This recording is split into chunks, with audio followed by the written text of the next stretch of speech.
Assalamualaikum warahmatullahi wabarakatuh. Selamat pagi anak-anak. Mudah-mudahan hari ini kalian dalam keadaan sehat, tidak kurang satu apapun. Baik, hari ini jadwalnya IPS untuk kelas 9. Silakan dibuka LKS-nya halaman 6. Ini masih kelanjutan dari materi yang kemarin, yaitu tentang benua. Sebelum ibu masuk ke materi, marilah kita berdoa menurut agama dan kepercayaannya masing-masing. Berdoa dimulai.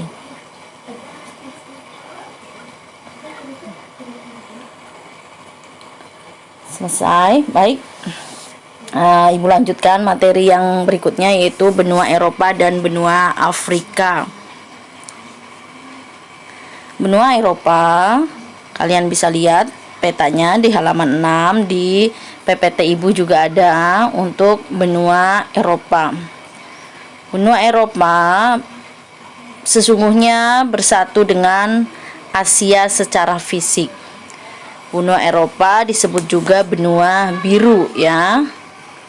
Benua biru, kenapa disebut dengan benua biru? Karena memang wilayahnya banyak sekali penduduk yang bermata biru, dan di sini juga terkenal banyak negara-negara kerajaan atau bangsawan, ya. Seperti kalian ketahui, bangsawan itu disebut dengan darah biru. Itu mengapa Eropa disebut dengan benua biru. Terletak pada 9 derajat bujur barat sampai 60 derajat bujur timur.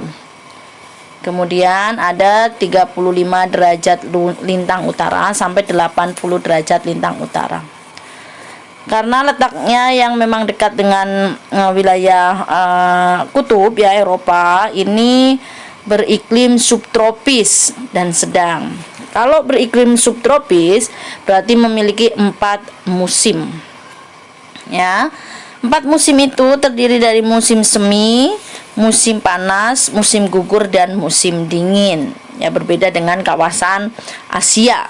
Ya, sebagian kawasan Asia bermusim hanya memiliki 2 musim.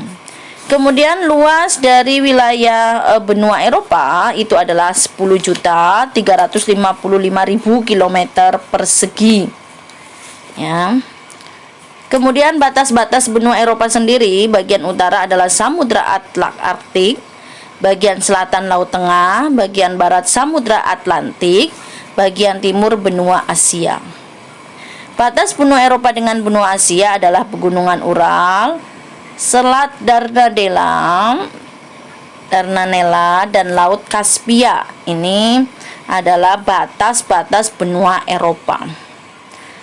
Kemudian pembagian wilayah Eropa itu dibagi menjadi 4 kawasan atau region, yaitu Eropa Barat, Eropa Timur, Eropa Selatan, kemudian Eropa Utara. Pembagian ini didasarkan pada aspek fisik dan budaya. Kemudian benua Eropa ini juga memiliki adanya Uni Eropa, disebut dengan Uni Eropa, yaitu ikatan secara ekonomi dan politik, ya. Tapi kemarin ada berita bahwa Inggris itu keluar dari Uni Eropa. Uni Eropa sendiri artinya ada kesamaan untuk wilayah benua Eropa itu mempunyai satu kesatuan, memiliki satu kesepakatan. Tapi ada beberapa negara yang kemudian keluar, ya. Ini berarti kemudian tidak sepakat. Ibu lanjutkan lagi, yang berikutnya adalah benua Afrika. Ya, tadi dijelaskan untuk benua Eropa memiliki 4 musim, kemudian dibagi menjadi 5 wilayah atau region, kemudian ada yang namanya Uni Eropa. Kemudian kita lihat benua Afrika, ya. Berbeda dengan benua Eropa, benua Afrika disebut dengan benua hitam. Ya, benua Afrika itu benua terbesar ketiga setelah benua Amerika. Kenapa disebut dengan benua hitam? Ya, karena sebagian besar atau mayoritas penduduknya di benua Afrika berkulit hitam. Ya, benua ini juga benua paling kering di dunia.